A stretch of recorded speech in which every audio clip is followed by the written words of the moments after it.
வணக்கம். என் பேரு doctor SP Nisha. நான் ஒரு ஹோமியோபதி மருத்துவர். கடந்த 2006ல இருந்து நான் ஹோமியோபதி பிராக்டிஸ் பண்றேன். இன்னைக்கு நம்ம என்ன பார்க்க போறோம்னா, டியூபர்குலோசிஸ் டிபின்னு சொல்லுவோம் இல்லையா? சோ இத வந்து ஹோமியோபதியில எந்த அளவுக்கு சரி பண்ண முடியும் அப்படின்ற அவேர்னஸ் வீடியோ தான் இது. இந்த டிபி இல்லைன்னா டியூபர்குலோசிஸ் காசு நோய்ன்னு நம்ம வந்து தமிழ்ல சொல்லுவோம். இது வந்து எதனால வருது அப்படின்னு பார்த்தோம்னா, இது வந்து ஒரு பாக்டீரியானால வருது. இது பேர் வந்து மைக்கோபாக்டீரியம் டியூபர்குலோசிஸ் அப்படின்னு சொல்லுவோம். சோ இந்த பாக்டீரியானால தான் நமக்கு வந்து இந்த தொந்தரவே வருது. யார் யாருக்கெல்லாம் வரும் அப்படின்னு பார்த்தோம்னா, ரொம்ப இம்யூனிட்டி கம்மியா இருக்கு, நமக்கு வந்து அடிக்கடி வந்து சளி பிடிச்சிட்டே இருக்கு, ஸ்மோக்கிங் பண்றாங்க, கிட்னில வந்து ரொம்ப வந்து ப்ராப்ளம் இருக்கு, ஏதாவது ஆட்டோஇம்யூன் டிசீஸ் இருக்கு, ஏதாவது நம்ம உடம்பே நமக்கு அகெயின்ஸ்டா வேலை பார்க்குற மாதிரி உள்ள ஏதாவது வந்து நம்ம இம்யூன் பவரை வந்து கம்மி பண்ற மாதிரி உள்ள நிறைய தொந்தரவுகள் இருக்கு இல்லையா? ஸோ அந்த மாதிரி ஏதாவது ஒரு ப்ராப்ளம்ல வந்து நம்ம ஏற்கனவே அஃபெக்ட் ஆயிருக்கோம் அப்படின்னா இந்த டிபி வந்து வர்றதுக்கு ரொம்ப நிறைய சான்சஸ் இருக்கு. ஸோ அதே மாதிரி வந்து குழந்தைங்களுக்கும் ரொம்ப வயதானவங்களுக்கும் இம்யூனிட்டி கம்மியா இருக்கனால இந்த டிபி வர்றதுக்கு நிறைய சான்சஸ் இருக்கு. இது வந்து பரவுமா அப்படின்னு பார்த்தோம்னா கண்டிப்பா வந்து இது பரவும். ஏன்னா கிருமினால தானே நமக்கு இந்த தொற்று வருது. ஸோ அதனால வந்து ஒருத்தவங்க வந்து இரும்புறாங்க,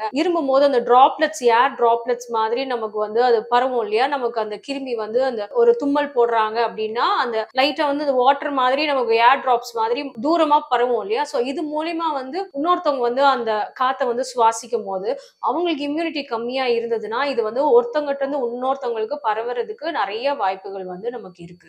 சிம்டம்ஸ் என்னென்னு பார்ப்போம். இப்போ இந்த சிம்டம்ஸ் வந்து பார்த்தோம்னா வந்து ரொம்ப அதிகப்படியா வந்து சளி வந்து பிடிச்சிட்டே இருக்கும். ஒவ்வொரு தடவையும் இருமும்போது நெஞ்சில இருந்து வந்து சளி வர மாதிரி இருக்கும். ரொம்ப வந்து ஜாஸ்தி ஆக்டிவ் ஸ்டேஜ்னு சொல்லுவோம். டிபி வந்து ரொம்ப ஜாஸ்தியா இருந்ததுன்னா சில பேருக்கு வந்து இருமும் போது ரத்தம் கூட வர்ற மாதிரி இருக்குது. ரொம்ப சிவியரான ஸ்டேஜ் இது. ஸோ அதே மாதிரி வந்து கொஞ்சம் இந்த டிபி இருக்கவங்க என்ன ஆவாங்கன்னா கொஞ்சம் கொஞ்சமா மெலிஞ்சிட்டே வருவாங்க. ரொம்ப வந்து எடை வந்து குறைஞ்சிட்டே வருவாங்க. சாயந்தரம் ஆனா வந்து ஃபீவர் வர்ற மாதிரி இருக்கும். நோய் சக்தி ரொம்ப கம்மியா இருக்கனால இந்த பாக்டீரியா வந்து ரொம்ப அதிகமா வந்து உடல்ல வந்து ஜாஸ்தி ஆயிட்டே போறனால நமக்கு லங்ஸ்லயும் உடல்லயும் பிளட்லயும் ஜாஸ்தி ஆயிட்டே போறனால நமக்கு வந்து ரொம்ப ஜாஸ்தி வந்து பசியும் எடுக்காது. அதே மாதிரி உடம்பு வந்து மெலிஞ்சிட்டே போவாங்க. ரொம்ப ஸ்மோக்கிங் பண்ணிட்டு இருந்தாங்க அப்படின்னா இது ரொம்ப டபுள் மடங்கு ட்ரிபிள் மடங்கு ரொம்ப சீக்கிரமா வந்து இந்த தொந்தரவு வந்து ஜாஸ்தி ஆயிட்டே இருக்கும். நெஞ்சு பகுதியில வந்து வலி இருக்க மாதிரி இருக்கும். இரும்பு இரும்பு நிறைய சளி வந்து வந்துகிட்டே இருக்கிற மாதிரி இருக்கும். இந்த மாதிரி ப்ராப்ளம்ஸ் எல்லாமே வந்து உங்களுக்கு டிபி இருக்கவங்களுக்கு இருக்கும். இது எப்படி நம்ம கண்டுபிடிக்கணும் அப்படின்னு பார்த்தோம்னா வந்து ஒண்ணு வந்து எக்ஸ்ரே வந்து எடுக்கலாம். எக்ஸ்ரேல வந்து கரெக்டா வந்து நமக்கு லங்ஸ்ல நுரையீரல்ல வந்து மேல் பகுதி வந்து நமக்கு வந்து லங்ஸ்ல வந்து அஃபெக்ட் ஆயிருக்கும்.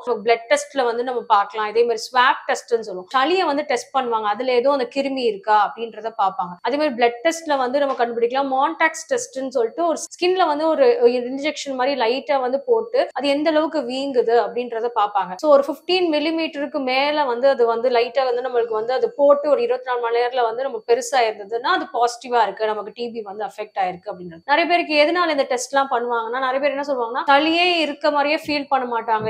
இருமலோ உங்களுக்கு சளியோ எதுவுமே வராது. பட் ஆனா பாத்தீங்கன்னா மெலிஞ்சுக்கிட்டே போவாங்க. ரொம்ப வந்து உடல் சோர்வா ஃபீல் பண்ணுவாங்க. நைட் ஆனா லைட்டா ஃபீவர் வர மாதிரி, வாமிட்டிங் அந்த மாதிரி ரொம்ப வர்ற மாதிரி நிறைய சிம்டம்ஸ் இருக்கும். பட் ஆனா வந்து அவங்களுக்கு சளி இருக்கிற மாதிரியே இருக்காது. அந்த மாதிரி டைம்ல வந்து நம்ம இந்த மாதிரி டெஸ்ட் எல்லாம் நம்ம வந்து பார்த்தோம் அப்படின்னா நமக்கு வந்து ஏதோ ஒரு விதத்துல வந்து இதுல பாசிட்டிவா இருந்ததுன்னா இது டிபினால இருக்கு அப்படின்றத நம்ம தெரிஞ்சுக்கலாம். டிபி வந்து கண்டிப்பா வந்து இது எல்லாமே இருக்கணும்ன்றது அவசியம் கிடையாது. சில பேருக்கு வந்து லேட்டன்ட்டா இருக்கும். லேட்டன்ட்னா உள்ள வந்து கிருமி இருக்கும். ஆனா எந்த விதத்திலயும் வந்து வெளியே வந்து நமக்கு தெரியவே தெரியாது. ஒரு நார்மல் பர்சன் மாதிரியே தான் இருப்பாங்க. ரொம்ப மெலிஞ்சு இருப்பாங்க.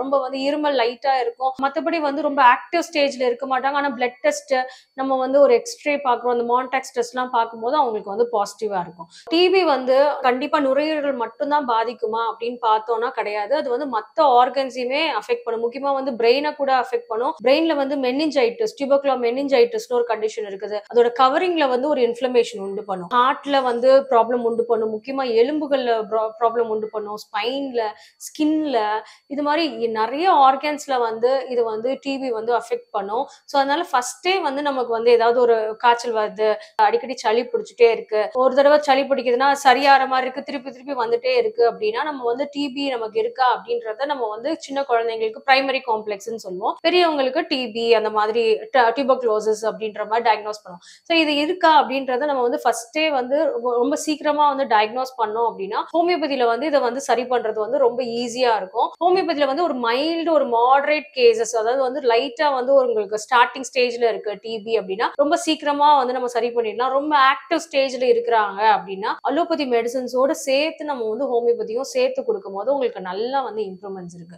அலோபதி மெடிசனே தொடர்ச்சியா வந்து சாப்பிட்டுட்டே இருக்காங்க, ஒரு 6 months இல்லாட்டி 1 year ஒரு 2 years கூட கண்டினியூஸா சாப்பிட்டுட்டு இருக்காங்க அப்படின்னா அப்படின்னா டிபில இருந்து வெளியே வர முடியாம சில பேர் ப்ராப்ளமா இருக்கும். ஸோ அவங்களுக்குலாம் சப்போர்ட்டிவா வந்து ஹோமியோபதி மருந்து வந்து ரொம்ப யூஸ் ஆகும். எதனால அப்படின்னா அலோபதி மருந்து கண்டினியூஸா எடுக்கும் போது நமக்கு ரெசிஸ்டன்ட் பாக்டீரியா நிறைய வர ஆரம்பிச்சிடும். ஸோ அதுல இருந்து நம்மளுக்கு வந்து எவ்வளவுதான் நம்ம திருப்பி திருப்பி ஆன்டிபயோட்டிக்ஸ் போட்டாலும் கொஞ்சம் வந்து அதுல இருந்து ரிலீஃப் இல்லாத மாதிரி இருக்கும். ஸோ இந்த மாதிரி ஸ்டேஜ்ல வந்து நமக்கு ஹோமியோபதி வந்து ரொம்ப நல்லா வந்து உங்களுக்கு எஃபெக்டிவா இருக்கும். இதனால தான் ஹோமியோபதி மெடிசன்ஸ் வந்து வெரி நேச்சுரல் ரெமடிஸ். இதுல உங்களுக்கு சைடு எஃபெக்ட்ஸே கிடையாது உங்களுக்கு. ஸோ அதே மாதிரி வந்து உங்களுக்கு எந்த வயதினர்கள் பிரைமரி காம்ப்ளெக்ஸ் மாதிரி சின்ன குழந்தைகளுக்கு இருந்தாலும் சரி, எல்டர்லி பீப்புளுக்கு ரொம்ப ஏஜ் ஆனவங்களுக்கு உங்களுக்கு ப்ராப்ளம் இருந்தாலும் சரி, ரெண்டு எக்ஸ்ட்ரீம்ல இல்லாட்டி எந்த ஏஜ் குரூப்ல இருந்தாலும் சரி, நீங்க அவங்க வந்து எந்த ஏஜ் குரூப் பீப்புள்னாலும் எடுத்துக்கலாம். அதே மாதிரி உணவு கட்டுப்பாடும் உங்களுக்கு கிடையாது. ஸோ அதனால இது ரொம்ப சேஃப் உங்களுக்கு.